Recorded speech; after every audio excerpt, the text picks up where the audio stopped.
जय श्री श्याम, जय श्री कृष्ण कन्हैया मुरली वाले की। तो लोग कहते हैं गांधारी के श्राप से सारे यदुवंशियों का नाश हो गया था, श्राप दे दिया था। तो यदुवंशी और यादव कहां से आए, इस विषय पे मैं चर्चा करूंगा। तो आ जाइए मेरे चैनल पे बने रहने के लिए आप सबको धन्यवाद। और वीडियो लास्ट तक देखना तो आपको पता चलेगा ये यादव कौन है, कहां से आए और ये किसकी संतान है और किसकी संतान है। ये सारी चीजें मैं आपको अपने वीडियो द्वारा बताऊंगा। तो पहले आपको ये सोचना पड़ेगा कि गांधारी का श्राप कितना पावरफुल है, किसको लग सकता किसको नहीं लग सकता, कि गांधारी श्राप देने में कितनी पावरफुल है कितनी पावरफुल नहीं है। पहले तो आपको इस विषय पे सोचना पड़ेगा। मेरा मानना है और शास्त्रों के अनुसार भी मैं बताऊंगा, मेरा भी अपना भी मानना है, व्यक्तित्व के अनुसार आधार पे मैं भी एक व्यक्ति हूं और यादव भी हूं। यादव परिवार से ही, यदुवंशी कुल से ही मैं हूं और यदुवंश कुल में ही मैंने जन्म लिया है और यादव परिवार से हूं। तो मेरा मानना है कि आपको श्राप, गांधारी का श्राप कितना लोगों को लग सकता है, कितना नहीं लगा, और श्राप भी किसको दिया, श्री कृष्ण कन्हैया मुरली वाले को, जो कि अपने आप में एक भगवान हैं, थे नहीं हैं आज भी। तो पहले तो मैं इस विषय पे चर्चा करूंगा कि श्राप उसी व्यक्ति का लग सकता है जो व्यक्ति काम, क्रोध, मोक्ष, लोभ, माया, दुनियादारी से परे हो जाए और प्रकृति के अधीन हो जाए और प्रकृति से बिल्कुल मिल घुल जाए और पुत्र मोह या माया मोह से परे जब होगा तभी उसका श्राप काम हो सकता है, नहीं तो उसका श्राप कामयाब नहीं हो सकता है। ये शास्त्रों में लिखा है, बड़े बड़े विद्वानों ने ये चीज लिखी है कि जब तक माया मोह में पड़े रहोगे तब तक ना तो आपकी आत्मा को संतुष्टि मिलेगी, ना तो आपकी आत्मा वैकुंठ धाम को जाएगी। इसी बार बार इसी जन्म और मरण में ही फंसे रहोगे। इसलिए आत्मा की शांति मिलने पे ही, प्रकृति के अधीन होने पर ही, प्रकृति के समीप होने पर, प्रकृति के साथ बिल्कुल मेल मिलाप जब तक नहीं होगा आपका श्राप कामयाब नहीं हो सकता है। तो मैंने ये बताया है आपको। और गांधारी कौन थी ये भी मैं बताना चाहूंगा। गांधारी गांधार के राजा सुलभ की पुत्री थी, जो कि धृतराष्ट्र के साथ ब्याही गई थी, जो हस्तिनापुर के राजा थे। गांधारी जब ब्याह कर हस्तिनापुर में आती हैं, उस टाइम जो हस्तिनापुर के राजा गांधारी के पति परमेश्वर कि वो आंखों से अंधे थे। गांधारी ने देखा कि मेरे पति आंखों से अंधे हैं। वो अपनी सांसारिक रूप से और समाज के रूप में ये दिखाना चाहती थी कि मेरे पति आंखों से अंधे हैं, तो मैं भी अपने आंखों पर पट्टी बांध लेती हूं और पतिव्रता नारी कहलाऊंगी। इस बात के ऊपर उन्होंने आंखों पे पट्टी बांध ली और सारा जीवन आंखों पे पट्टी बांधकर ही रखा। लेकिन वो उनके दिमाग में लोभ, मोह, माया के विचार हमेशा चलते रहते थे। जैसा कि शास्त्रों में लिखा है, जैसा कि महाभारत में लिखा है, महाभारत का जो युद्ध हुआ है उसमें भी लिखा है, पुराणों में भी लिखा है। बहुत समय के बाद उस टाइम क्या है, महाराजा पांडु शादी के बाद में जब वो जंगल चले जाते हैं अपनी पत्नी कुंती के साथ, तो उस टाइम उनके हाथ से एक ऋषि की मृत्यु हो जाती है।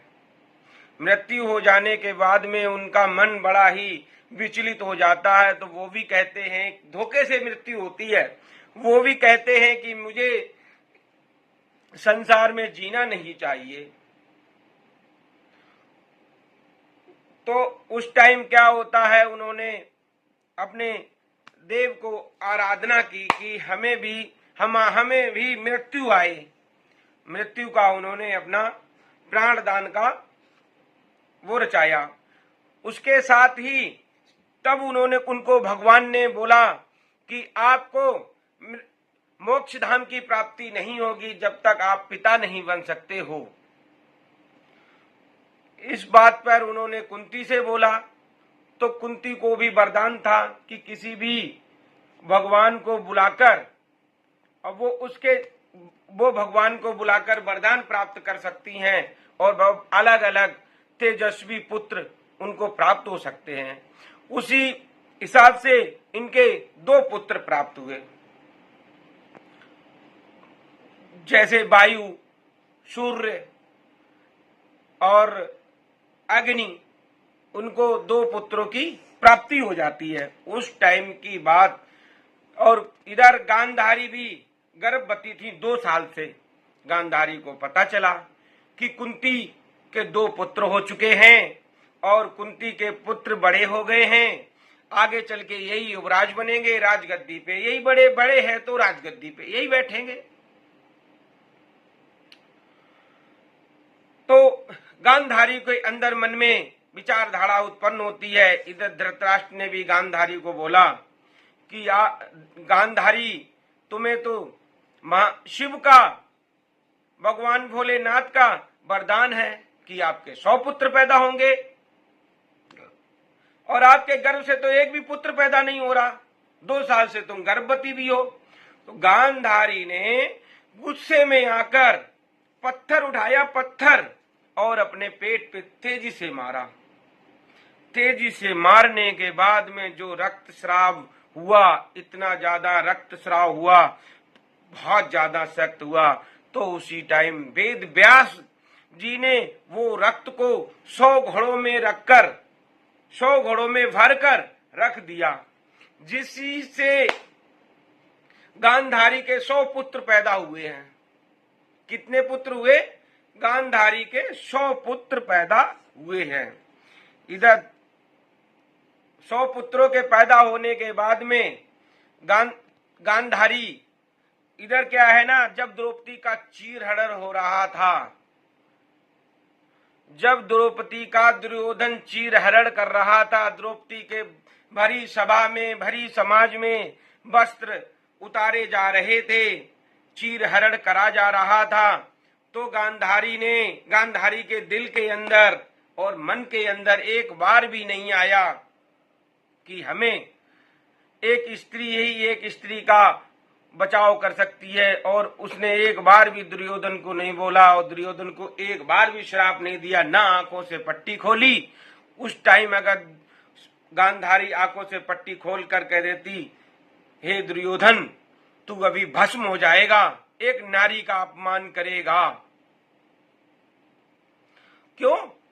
क्योंकि उसमें अपने जो पुत्र तो गांधारी का था, गांधारी के पुत्र का उसमें, क्योंकि वो पुत्र मोह में बंधी हुई थी।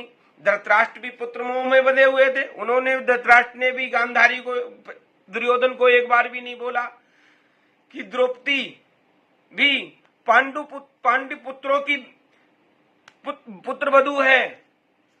फिर भी घर की ही नारी की लगातार लज्जा जा रही थी और वो एक बार भी नहीं कह पा रहे थे। एक बार भी उन्होंने, दोनों पति पत्नी ने, महाराजा धृतराष्ट्र और महारानी गांधारी ने एक बार भी आंखों से पट्टी नहीं खोली। क्यों नहीं खोली?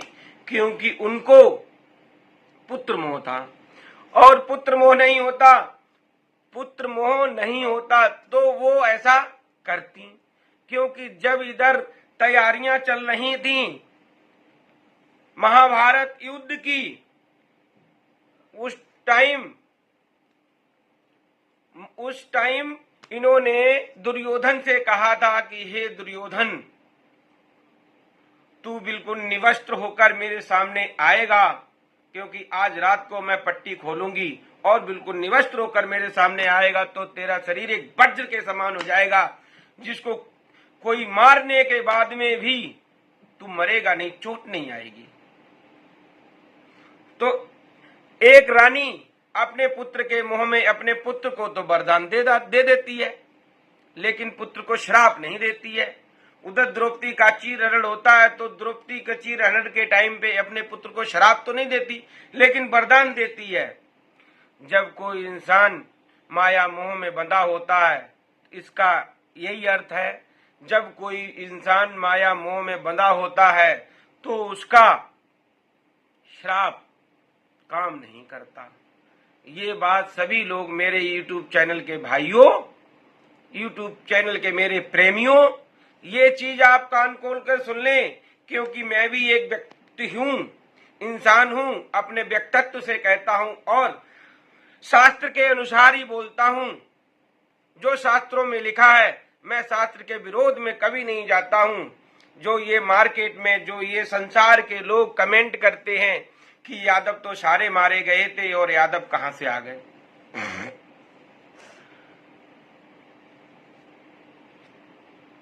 तो मेरा कहने का मतलब ये है कि उन्होंने वरदान तो, और वरदान भी किसको दिया? भगवान श्री कृष्ण को। अब युद्ध समाप्त हो जाने के बाद में जब श्री कृष्ण अपना द्वारिकापुरी में जाते हैं और वहां पे अपना राजपाट देखते हैं, क्योंकि श्री कृष्ण कन्हैया को कभी राजा तो बने ही नहीं थे, वो कभी उनका राजा अभिषेक नहीं हुआ था, राज अभिषेक कभी नहीं हुआ था, वो राजगद्दी पे कभी नहीं बैठे थे। लेकिन वो जब वहां अपने राज्य में जाते हैं और देखते हैं हमारे राज्य के लोग पैसे में इतना बढ़ चुके हैं, पैसे में इतना ऊंचे निकल चुके हैं, और वो उनको इतना घमंड आ जाता है पैसे से लेकर, और यदुवंशी जो भी होते हैं वो दारू मदिरा का पान करने लगते हैं। तो श्री कृष्ण कन्हैया मुरली वाले ने, वंशी वाले ने, भगवान वहां पे अपने राज्य में मदिरा बंद कर देते हैं। तो वहां उनके पास में दूसरा राज्य था प्रयास, जिस राज्य का नाम था प्रयास, उस क्षेत्र में वो लोग जाकर वहां से मदिरा पान करने लगे। वहां से मदिरा पान वो करने लगे और वो मदिरा पान करके अब पूरे राज्य में उल्टी सीधी हरकतें करते थे। महिलाओं का सम्मान नहीं करना, सबका अपमान करना, बड़ों का सम्मान नहीं करना, बड़ों का अपमान करना, कोई भी देवी देवता हो या कोई महर्षि मुनि हो, उनका अपमान करना, ये उन सबका काम बन गया था। तो वहां पर उनका एक पुत्र भी था, श्री कृष्ण कन्हैया का एक पुत्र भी था, श्याम नाम का, जो कि बहुत ही बड़ा उदंड था और दारू मीट मदिरा का सेवन करता था। भगवान श्री कृष्ण की कभी वो बात नहीं मानते थे। इसीलिए उनको उसी टाइम पे एक उनके द्वारिकापुरी में एक ऋषि आते हैं, जिन ऋषि के आने पे वो जो श्याम नाम का उनका पुत्र होता है, वो कहता है ऋषि से मजे लेते हैं।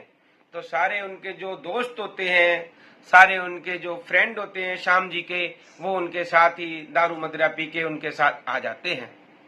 आकर उल्टा सीधा कुकर्म करते हैं और एक नारी का वेश रख के पेट में कपड़ा बांध लेते हैं और ऋषि से कहते हैं कि महात्मा जी ये बताइए कि मेरे पेट में क्या है, बेटा है या बेटी है, कब जन्मेगा। तो जो ऋषि होते हैं वो तो काम क्रोध मोक्ष सभी को छोड़ के प्रकृति के अधीन हो जाते हैं, उनको तो सब पता ही होता है, शिव के अवतारी होते हैं वो। उन्होंने देखा और कहा कि इसके पेट में कुछ नहीं है और तुम तो एक पुरुष हो, कोई नारी नहीं हो। उन्होंने श्राप दिया था शाम को कि तुम्हारे पेट से 7 दिन के बाद में मूसल का जन्म होगा। इस प्रकार से जब हमारे शास्त्रों में मूसल का जो प्रसंग आता है, वो शाम से उत्पन्न हुआ था मूसल, और श्री मूसल का जन्म हो जाता है और उसी से तुम्हारे वंश की समाप्ति हो जाएगी, वंश का यदुवंश का नाश हो जाएगा। उसी टाइम पे श्री कृष्ण कन्हैया मुरली वाले वंशी वाले ने देखा कि ये मूसल का जन्म हो चुका है और हमारे कुल का नाश हो जाएगा। तो उन्होंने मूसल को पिसवाकर, बिल्कुल छोटा छोटा कुटवाकर समुद्र के किनारे फेंकवा दिया था। उसी टाइम, कुछ टाइम के बाद में जो श्याम जी और उनके परिवार के सारे उनके साथी, उनके परिवार के नहीं, उनके साथी, उनके जैसे दारू मदरा पीने वाले, मीट मच्छी का भक्षण करने वाले वहां पर मजे ले रहे थे। और मजे लेते लेते उनमें कोई बात विवाद हो जाता है, कोई बहस हो जाती है, झगड़ा छिड़ जाता है। झगड़ा छिड़ने के बाद में झगड़ा इतना ज्यादा बढ़ जाता है क्योंकि वो बिल्कुल राक्षस प्रवृत्ति के हो चुके थे। झगड़ा होते होते वहां पे श्री कृष्ण जी आ जाते हैं, भगवान जी। तो भगवान जी के डर से उनके जो फ्रेंड होते हैं वो समुद्र के किनारे चले जाते हैं, वहां भी इनका झगड़ा होता है। तो झगड़ा इतने ज्यादा बढ़ जाता है और एक दूसरे को मारने लगते हैं। तो समुद्र के किनारे पे एक एल्का नामक घास होती है, जो कि वही मूसल का जो छोटे छोटे टुकड़ा करके फेंका था, वो एल्का नामक घास के रूप में वहां पर बहुत सारी उग जाती है। तो वो जितने भी राक्षस प्रवृत्ति के लोग थे आपस में वो घास को उठा उठा के एक दूसरे के साथ लड़ाइयां झगड़े करे जा रहे थे। उसके बाद में क्या होता है, उनके वंश का नाश हो जाता है पूरा। श्री कृष्ण जी भी देखते हैं कि वंश का तो नाश हो गया है। उधर बलराम जी भी समुद्र के किनारे जाकर एक नांग, जो नांग देवता होते हैं, क्योंकि वो नांग के ही अवतारी बोले जाते हैं, वो नांग का वो धारण करके अब वो अपने मोक्ष धाम को चले जाते हैं। श्री कृष्ण ने देखा कि हमारे अब तो कोई बचा नहीं है, हमें क्या करना चाहिए। तो श्री कृष्ण जी जंगल चले जाते हैं। जंगल में वो एक बहेलिया के हाथ से, क्यों बहेलिया समझता है कि ये कोई, जंगल में वो लेटे हुए थे अपनी आराम से अपने प्राणों को देने के लिए। तो आराम से जब लेटे थे वहां पे, तो एक बहेलिया ने उनके पैरों को हिरण का मुख समझ के तीर मारा। तो उससे ही वो उनके प्राण मोक्ष धाम को चले गए थे, मोक्ष धाम को प्राप्त कर गए थे। और ये जितने भी वहां पे बचे हुए यदुवंश कुल के लोग थे वो सारे के सारे कुरुक्षेत्र को आ गए थे। और ऐसे ही बताया जाता है ये कथा के प्रसंग से कि जो वहां पे नर नारी बच गए थे, जो बच्चे बच गए थे, जो महिलाएं थीं, जो स्त्रियां थीं, उनके पेट में जो बच्चे थे, उससे ही यदुवंशी चलते चले जा रहे और बढ़ते चले गए। उसी टाइम द्वापर युग का समाप्त हो जाता है और कलयुग जन्म ले लेता है। तो इसी से ही यदुवंशी यादव जो हैं वो बढ़ते जा रहे हैं और बढ़ते चले गए। तो मेरी कथा का शीर्षक ये है, मेरी कहानी का शीर्षक ये है कि वो कितनी पावरफुल थीं। उनके वरदान से, उनके श्राप से ऐसा नहीं हुआ कि सारे ही यादव समाप्त हो गए हो, सारे यदुवंशी समाप्त हो गए हो। सारे समाप्त नहीं हुए थे। कुछ मानना है कि उनको शिव का वरदान था, कुछ मानना है कि उनके वरदान से, उनके अश्राप से कुछ खत्म हो गए हों, लेकिन ये इतना भी नहीं है कि सारे यदुवंशी खत्म हो गए हों और ये कोई अलग से आ गए हों।